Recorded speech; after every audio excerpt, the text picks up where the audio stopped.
It's another beautiful evening where we have to talk about the men and what's happening in their son's life. Good evening and welcome to the program Men's Half Hour. My name is Catherine Asukwa. Now today we have with me a gentleman, a father. He is once the Commissioner for Information, and guess what? He's also a great actor. Now you want to ask me where I had to bring him out from. It was really a huge task, but join me in welcoming Mr. Eric Anderson. Good afternoon, sir. Good afternoon. Who is Eric Anderson? Tell us about yourself. Well, of course, as you know, Eric Esau Anderson. I'm a Kosovoan from Kosovo municipality, and my village is Diamond. I am the last son of my father. We're about 9. 9? Yeah. Okay. I've had my schooling, all of it here in Cross River State, Auntie Margaret International Nursery School, Hope, and then the University of Calabar. Basically, I'm a Christian, of course you know so, and I attend the African Methodist Episcopal Zion Church. That's basically about. You didn't tell us about your parents, their names? I'm married. I have 3 kids. My parents are both late, Samuel Thompson Anderson and Dorothy Epo Anderson. Yeah. All right, share with us, how was your growing up like? I had a very strict growing up experience where it was almost a taboo for you not to spend the whole day at home. From school, of course, you have to talk back into the house and attend to your books and, of course, the house chores and all. The other thing we were allowed to legitimately do is to go to church. Okay. You know, and then for visitations, it had to be my dad's call. On Saturdays and most times after church on Sunday, we all get into the car and he visits his cousins in Bikwa, you know, and around.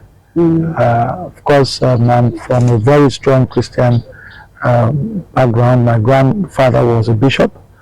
My mom was a reverend in the church. My dad an elder, and of course I'm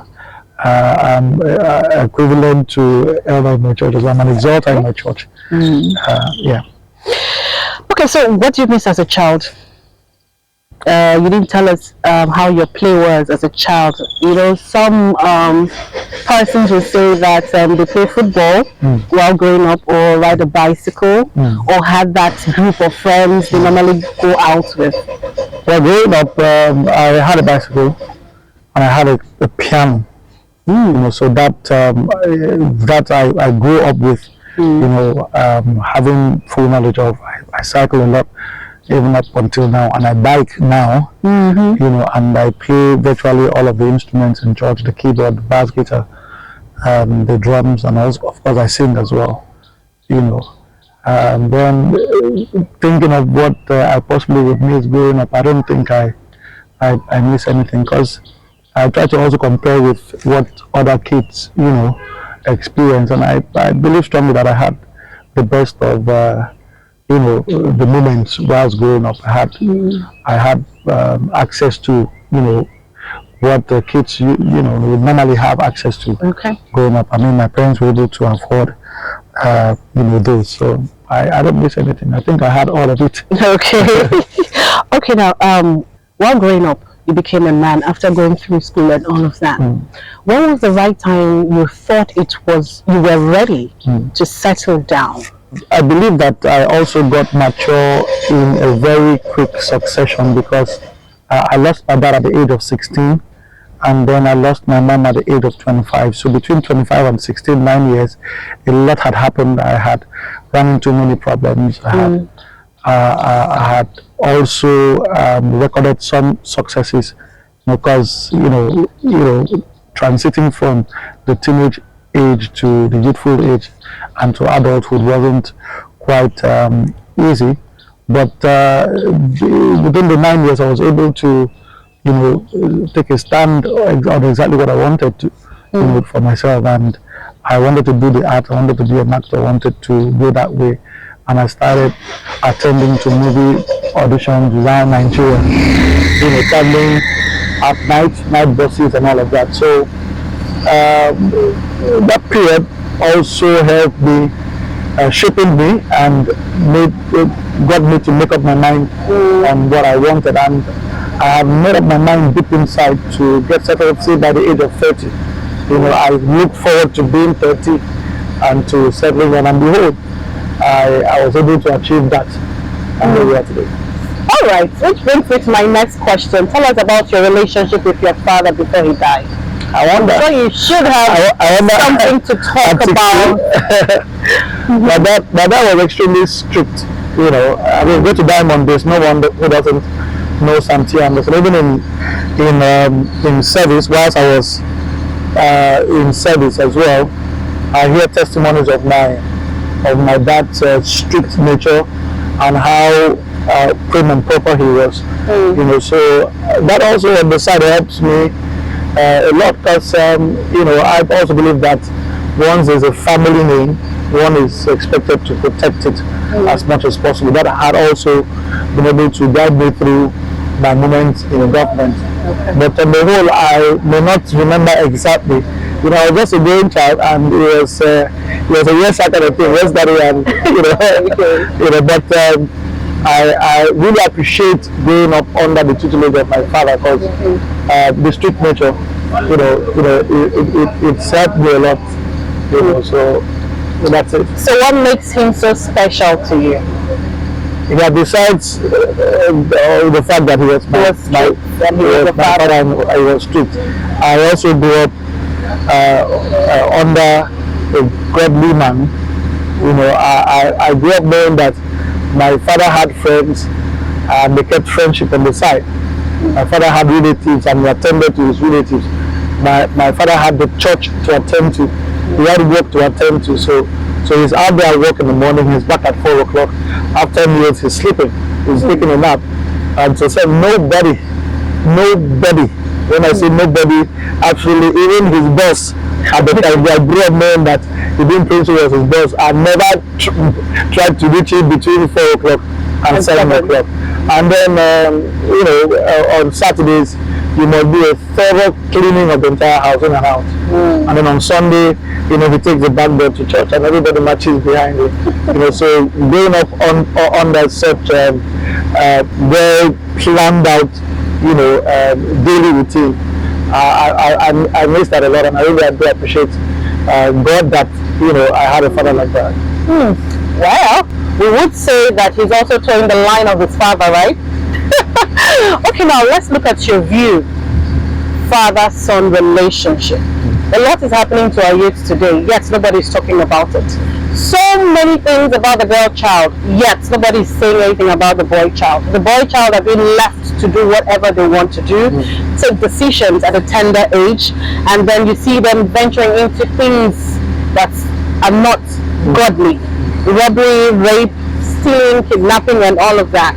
And you see the same boys that, gets the girls involved in all of this. No matter how the girl child tried to be the humble person, you see the boys still have that influence on them. So tell me, do you think a father should be in their son's life?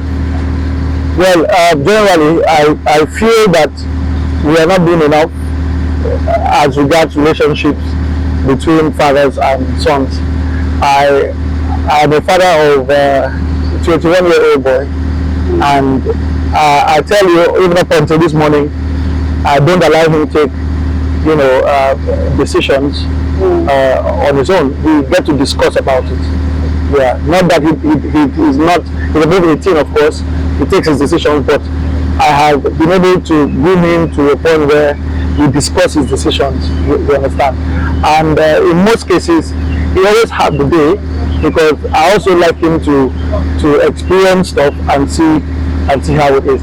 I had no one, sit me down to go through stuff life with, growing up. Of course, my dad passed at 16, and within 9 years, I lost my mom. So you can imagine between 25 up until when I had the kids, got married, got into the labor market, and here I am today. I didn't have anyone sit me down to say, look, this is right and this is wrong. I just threw myself into the labor market, and here we are. Made my mistakes, and was able to show that. But you know, times are different. You know, so the things we did and got away with, you know, in the 90s, you know, the kids now is different. You know, so the parents need to put in more effort to have a better relationship with the boy child. You know, so my son now discusses with me. You know, there's nothing. I mean, the young guys would always have their normal friend. Yeah. I mean, yeah, but. And I also tell him, look, I know the things you do because I was once your age. So I tell him, okay, look, I know you're doing this, it's not right, but find a way around it. You understand? So, you know, you don't necessarily need to flog them. If you have a better relationship with them, they would open up and say, look, this is what I experienced, you know, today. You can now guide them accordingly. So I feel strongly that parents should have more time or strengthen, because your work also might not allow you spend time with them, but you should be able to find ways, you know, to strengthen the relationship. My son is in school, and then we get to talk every other day, and my daughter as well. You know, like I also call at some odd time, like 10 o'clock in the morning.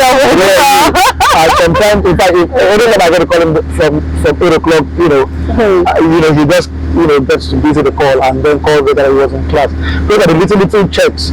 You know, if your son is in school and you call him by 11 o'clock, he takes the call. You call him the next day by 9 o'clock, he takes the call. Then there's something wrong.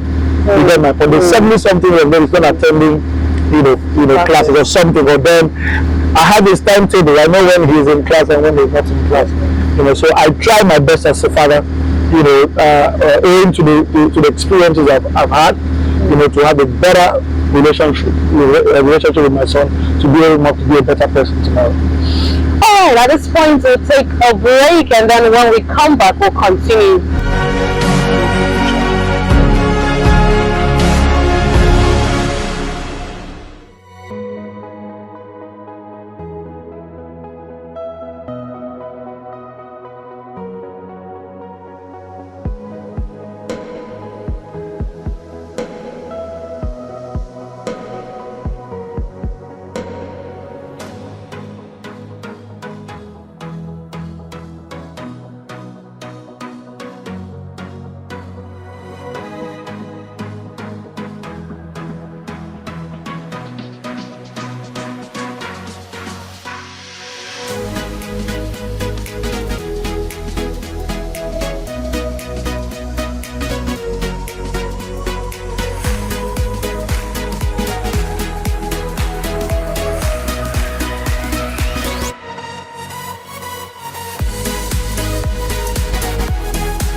Alright, welcome back from that break. I'm sure you're having a swell time with us today.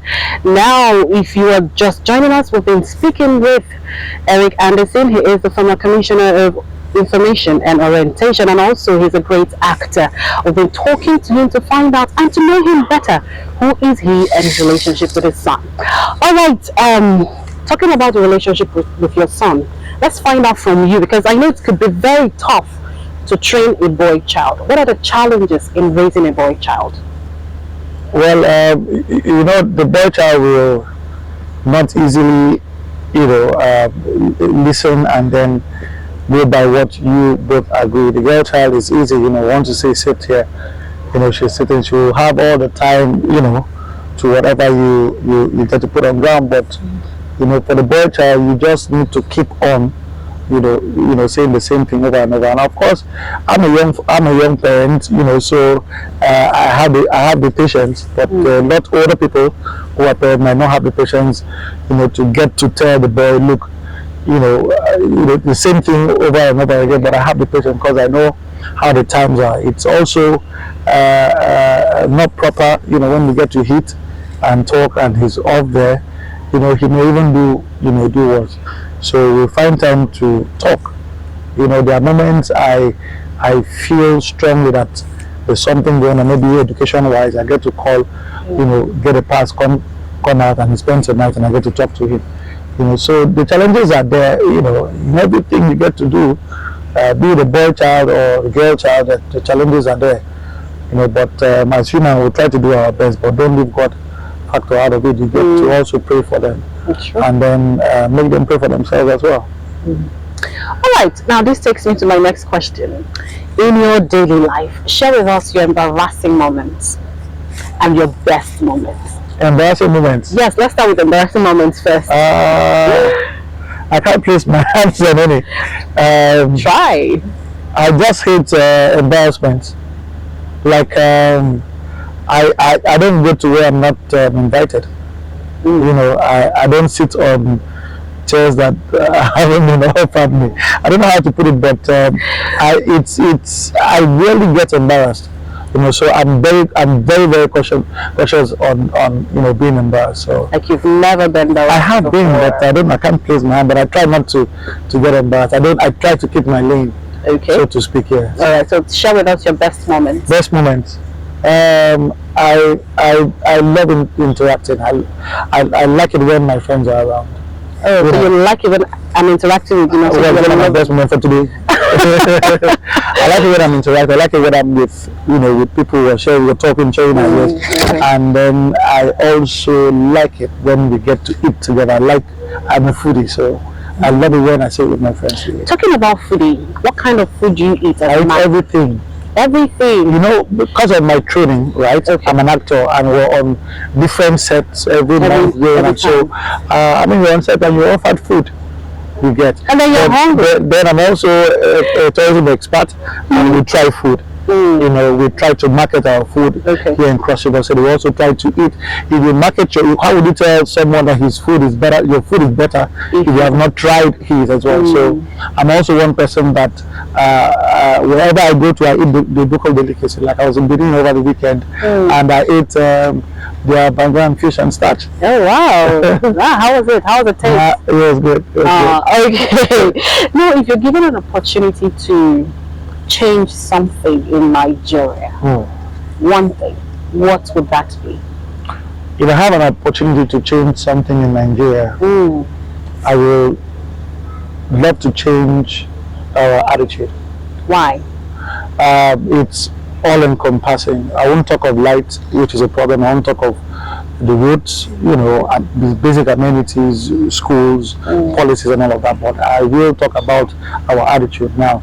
So it's a function of dog eating dog. You complain of government, and then you also have your own stuff you're not doing. So if for instance the road safety man stands on the road and he parks vehicles without license, without this and that, those are not presidents, those are not senators, those are not reps members. They're not House of Assembly, but they're not commissioners. They're the local men on the street. So what actually makes it difficult for you to renew your paper? You understand? So that government can now raise sufficient revenue to take care of the road and that and all of that. Now you can, go on TV and say, look, I have paid my taxes. I expect government to do so. Our attitude generally, our attitude also cuts across even those in government. Right, you're given an opportunity to serve. You're a servant, right? You should have people have access to you. I can't remember any time anybody come to my office that I'm on sick. I don't get to see the person whilst I was commissioner. So you're a servant. So where people go and queue, long queues to see a public office holder, it really doesn't sit well with me. So I think our attitude generally should change over the project Nigeria. Maybe we just streamline it to Cross River State, and then Nigeria will be a better place. Okay, now earlier you did say something like you play the keyboard and then you know how to sing. I think this is the part where he has to tell us his best song and sing that song. I do only gospel. No problem. And recently I have actually released a song. Okay. I have 3 in my kitty. I'm trying to pull them out, and then I was actually motivated to do those. I had my experiences whilst in government for 7 years. Okay. The ups and downs. So that informed me to thank God. So I thought that I could change the pattern of thanking God from going to church with friends and family, altar call. Then afterwards you go for reception, eat and drink. I said, let me do something that will remain, that I can always look back and say, this is my own thanksgiving to church. So I did 3 songs, which I released one just last week. Okay. And it's called Power Belongs to God. Okay, so can we hear it? Can we hear it? I'm sure everybody wants to listen. I'm going to develop the coffee. No, you shouldn't. I know I'm chilling. Okay, so you are God above every other gods. You remain the same yesterday. Today I feel your glory, and forever you will be. Glory to the Lord who reigns in me. Honor to the Father who reigns in me. You know how it is. You are God, you are King, you are everything I am. You are King, you are everything. All power belongs to you. Okay, all power belongs to you. Now, this also will make me ask you to do a monologue since you're an actor. Monologue? Yes. Why? On anything. I just want to see that. See what? That actor. But you've seen everything. I didn't see. No, you're also not. Did you say I've seen everything? You're also not my director, so you don't have the right to ask me to act before you. Why? That's my monologue already. I know he knows how to play a trick word on me, but no problem. What will be your advice to the young men out there who are watching us right now? A lot is going through their head now. They need fathers, those ones who are fatherless and going astray. A lot is happening to them now. They are into drugs and they don't know how to come out of it. Some of them need a fatherly advice, but they still don't know where to get them, and they just roaming the streets like that. So what would be your advice to them out there? Well, we all have to be involved in this. We need to find ways to talk to them. Mind won't be sufficient. It's also something we need to address from both ends. So for those out there that are finding it difficult to get out of drugs, you just have to find a way. There's more ahead of you than drugs. It slows you down. It will not allow you attend to your daily responsibilities, school, work, and all of that. Then the government also has a responsibility, because for these drugs, if government is able to address it, clamp down on the vendors, the young men out there will not have access to it, so it's a two-way thing, but my prayer is always with them. All right, thank you so much, Eric Anderson, for coming to the program. I really appreciate your time with us. I'm sure you've learned 1 or 2 things. All right, this is where we have to wrap up for today's show. Men's Half Hour. Now, remember, if you're into drugs, you seriously need to stop it. You know why? Because it's not taking you anywhere. Your future is at stake. My name is Catherine Asuko. I'll see you same time, same station next week. Have a fantastic evening. Bye-bye.